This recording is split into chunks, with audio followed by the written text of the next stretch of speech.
Assalamualaikum warahmatullahi wabarakatuh. Halo anak-anak semua. Malam ini kita akan belajar yaitu tema 1 organ gerak hewan dan manusia, subtema 1 organ gerak hewan, pembelajaran 1 sampai 4. Yang mana kemarin sudah Ibu jelaskan, sekarang Ibu akan ulang lagi. Setelah kalian mendengarkan video ini, kita adakan penilaian harian. Dengarkan baik-baik ya anak ibu, semoga kalian paham dan mengerti. Tujuan pembelajaran kita pada malam hari ini adalah dengan membaca teks tentang organ gerak hewan dan manusia, kalian akan mengenal alat gerak. Kemudian dengan mengamati gambar cerita, siswa mampu membuat sebuah gambar bercerita. Kemudian siswa mampu mengidentifikasi yaitu sikap-sikap yang terkandung di dalam nilai-nilai Pancasila. Dan siswa dapat mengamati atau mengidentifikasi kondisi geografis pulau-pulau di Indonesia. Nah, itu tujuan pembelajaran kita pada malam hari ini. Nah, sekarang perhatikan gambar ini.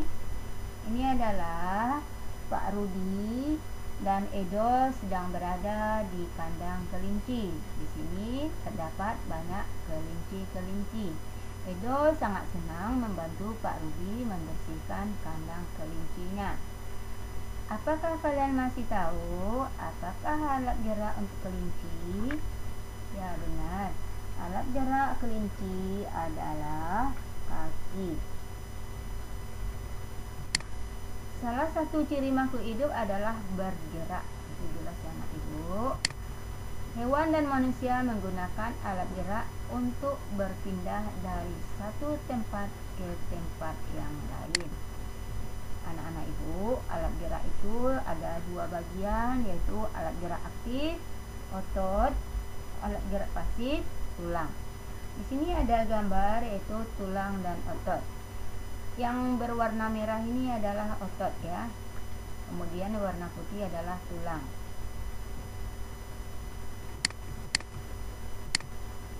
Otot disebut alat gerak aktif karena dapat bergerak. Sedangkan tulang alat gerak pasif karena tanpa adanya gerakan otot, tulang tidak bisa bergerak. Berarti ini anak-anak ibu, dia saling bekerja sama. Kemudian alat gerak hewan, di sini ada beberapa ibu buat, yaitu seperti hewan menggunakan alat gerak itu kaki, sayap, sirip, dan otot perut. Apa aja hewan yang menggunakan alat tersebut, yaitu hewan yang bergerak dengan kaki, paling banyak sekali anak ibu. Ada rusa, ada kelinci, ada kambing, ada apa lagi, kucing. Itu menggunakan alat geraknya itu dengan kaki. Kemudian hewan yang bergerak dengan sirip, apa anak-anak ibu? Nah, kalian masih ingat kan? Ya, betul sekali. Hewan yang menggunakan atau yang bergerak dengan sirip itu ikan. Jadi semua ikan jenis apapun dia bergerak dengan sirip. Kemudian alat bergerak dengan otot perut apa aja? Seperti ular, apa lagi? Seperti apa kemarin yang sudah pelajari? Seperti cacing, apalagi siput. Itu yang menggunakan dengan otot perut. Kemudian ada lagi hewan yang bergerak dengan sayap seperti burung, apalagi anak-anak ibu, sayap, lebah, itu menggunakan sayap. Nah, coba sekarang perhatikan paragraf berikut. Salah satu ciri dari makhluk hidup adalah bergerak. Secara umum, gerak dapat diartikan berpindah tempat atau perubahan posisi sebagian atau seluruh bagian dari tubuh. Makhluk hidup akan bergerak apabila ada rangsangan yang menaik sebagian atau seluruh bagian tubuhnya. Apakah kamu masih ingat apa itu ide pokok? Ingat nggak? Ide pokok adalah gagasan utama dalam teks. Jadi di dalam teks bacaan itu yang paling utama atau kalimat utamanya itu disebut dengan ide pokok. Bagaimana cara kita menemukan ide pokok? Yang pertama yaitu kita membaca teks secara keseluruhan terlebih dahulu. Kemudian carilah kalimat utama dari teks tersebut. Menentukan inti dari kalimat utama karena ide pokok adalah inti dari kalimat utama tersebut. Kalimat utama biasanya ada di awal atau di akhir kalimat. Dalam suatu paragraf terdapat kalimat utama ya anak-anak yang berisikan ide pokok dan juga kalimat pengembang. Kalimat pengembang merupakan pengembangan dari kalimat utama. Jadi di dalam satu paragraf itu terdiri dari kalimat utama dan kalimat pengembang.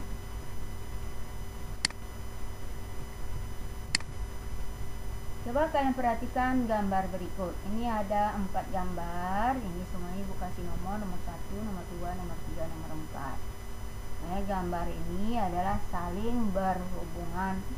Makanya membentuklah sebuah cerita yang disebut dengan gambar bercerita. Contoh gambar bercerita adalah gambar ilustrasi. Gambar ilustrasi adalah gambar yang mendukung isi teks atau yang memperjelas isi teks. Dua macam gambar ilustrasi. Yang pertama gambar foto. Gambar foto apa maksudnya? Yaitu gambar yang langsung kita foto pakai kamera. Ini hasilnya. Kemudian gambar tangan. Gambar tangan yang kita lukis sendiri pakai tangan.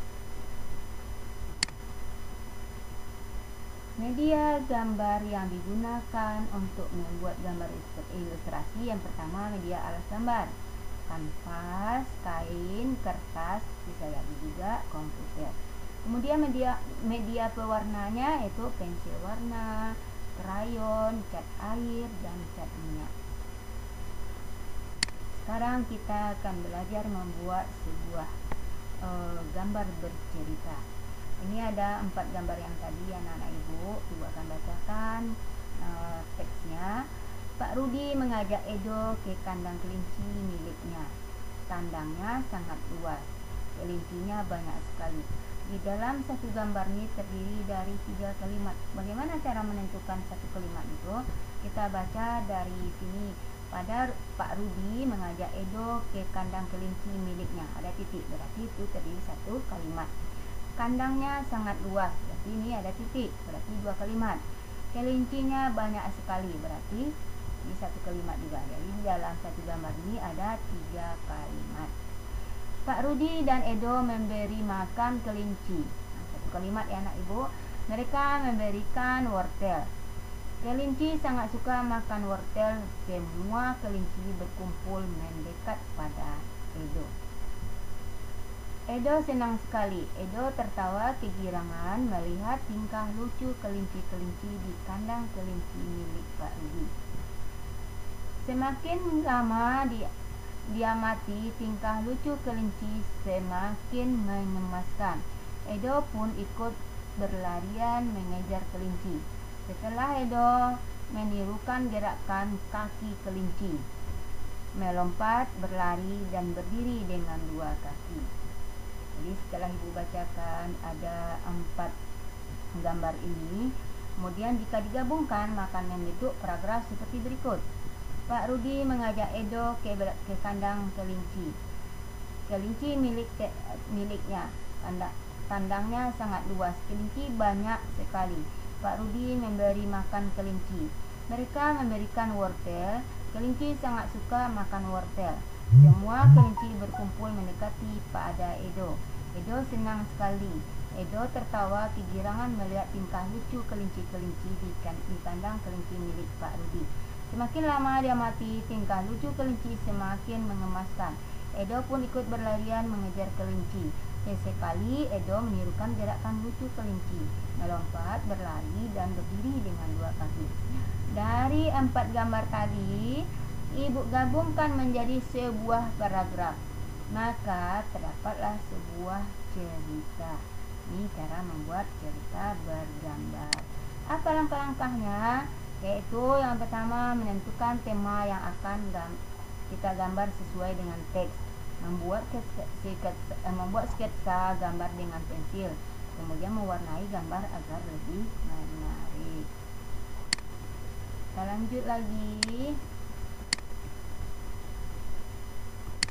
Kita lanjut, yaitu ini ada gambar burung garuda, itu sila-sila, kelima silanya beserta simbolnya. Masih ingatkah kalian atau apalkah kalian dengan bunyi sila-sila Pancasila? Sila pertama itu ketuhanan yang Maha Esa, itu disimbolkan dengan bintang. Yang kedua, kemanusiaan yang adil dan beradab, itu dilambangkan dengan rantai. Ketiga itu persatuan Indonesia, dilambangkan dengan pohon beringin. Keempat, kerakyatan yang dipimpin oleh hikmat kebijaksanaan dalam permusyawaratan perwakilan, dilambangkan dengan kepala banteng. Keadilan sosial bagi seluruh rakyat Indonesia, sila kelima, dilambangkan dengan padi dan kapak. Ini adalah dasar negara kita, yaitu Pancasila, yang harus kita jalankan, kita terapkan di dalam kehidupan kita sehari-hari. Apa nilai-nilai yang terkandung dalam Pancasila? Di sila pertama itu beriman kepada Tuhan Yang Maha Esa, saling menghormati antar umat beragama. Itu nilai-nilai di sila pertama. Apa pula yang terkandung di dalam sila kedua? Menjunjung tinggi persamaan derajat antar manusia dan mengembangkan sikap tenggang rasa. Nilai yang terkandung di dalam sila ketiga itu menunjukkan rasa cinta tanah air, menjaga persatuan dan kesatuan di Indonesia. Kemudian nilai yang terkandung sila keempat itu mengutamakan musyawarah untuk mufakat. Sedangkan di sila kelima itu menghormati hak dan kerja keras orang lain. Itu anak-anak ibu paham? Kita lanjut sekarang lagi, yaitu letak Indonesia. Letak Indonesia terbagi ada dua, yaitu letak geografis dan letak astronomis. Letak geografis itu terbagi juga. Letak suatu wilayah dilihat dari kenyataannya di permukaan bumi. Kemudian letak geografisnya di Indonesia di antara dua benua dan dua samudra. Benua Asia dan Australia, kemudian samudra India dan samudra Pasifik. Letak astronomisnya itu letak wilayah dilihat dari posisi di garis bintang dan garis bujur. Diperhatikan anak ibu, ini ada gambar peta Indonesia. Di sini ibu akan menjelaskan apa yang dimaksud dengan garis bujur dan apa yang dimaksud dengan garis bintang. Garis bujur yaitu garis yang menghubungkan kutub utara dan selatan. Ini maksudnya utara dan selatan. Ini ada kutub utara, selatan, barat, timur.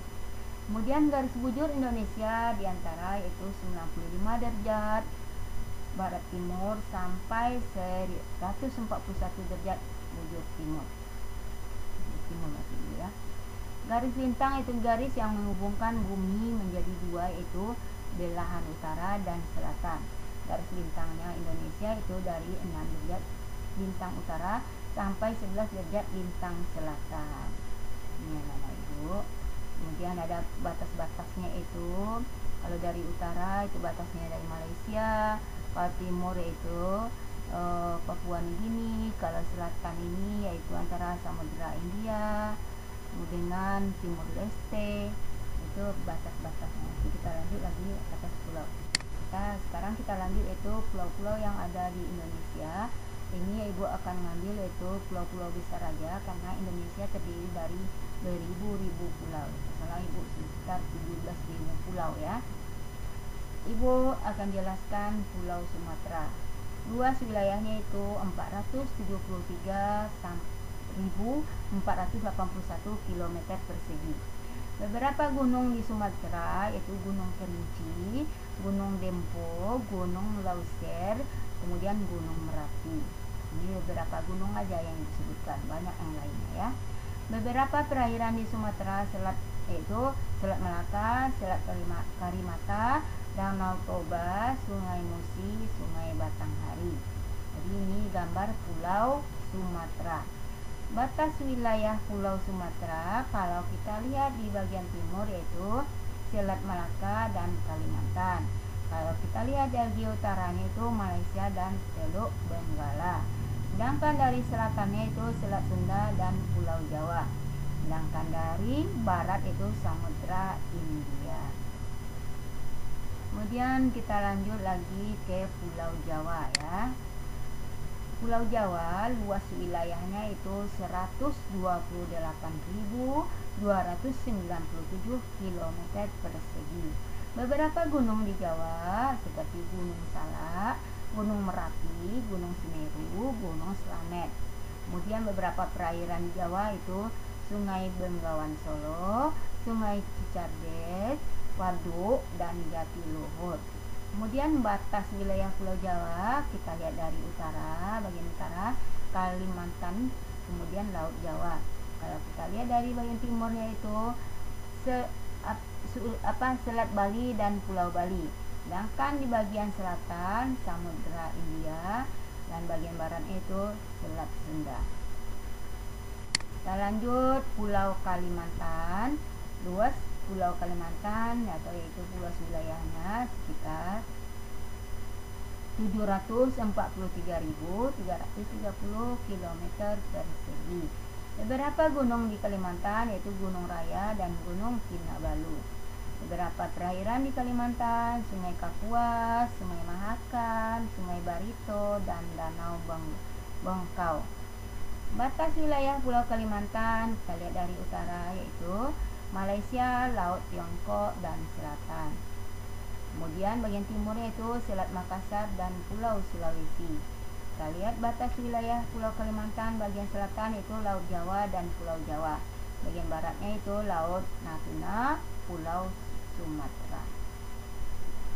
Kita lanjut lagi yaitu Pulau Sulawesi. Pulau Sulawesi ini yang berbentuk huruf K ini gambarnya ya. Luas wilayahnya itu 174.600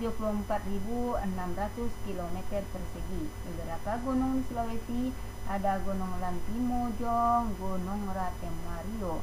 Kemudian beberapa perairan di Sulawesi, Sungai Poso, Sungai Lariang, Danau Tawoti, Pantai Losari. Kemudian batas wilayah Pulau Sulawesi kita lihat dari utara itu Laut Sulawesi, Filipina. Kemudian timurnya itu Laut Maluku, Kepulauan Maluku. Kita lihat di bagian selatan itu Laut Flores, Nusa Tenggara Timur, dan bagian baratnya itu Selat Makassar dan Kalimantan.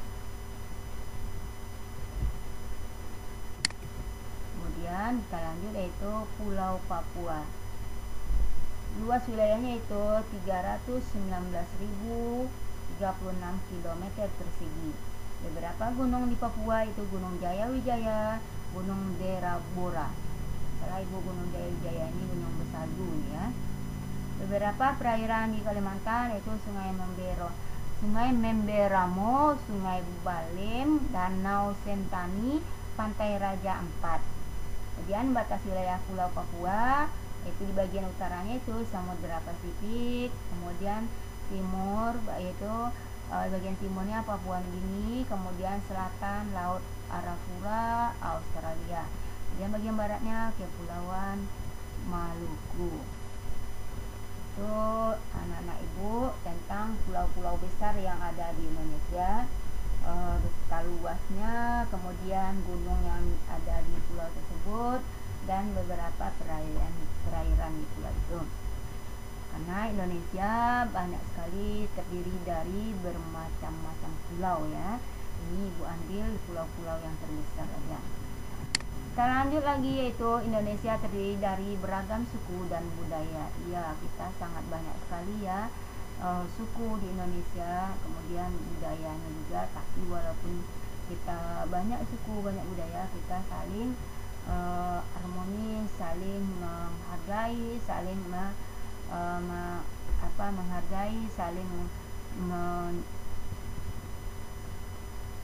menghargai satu sama lain, sehingga kita hidupnya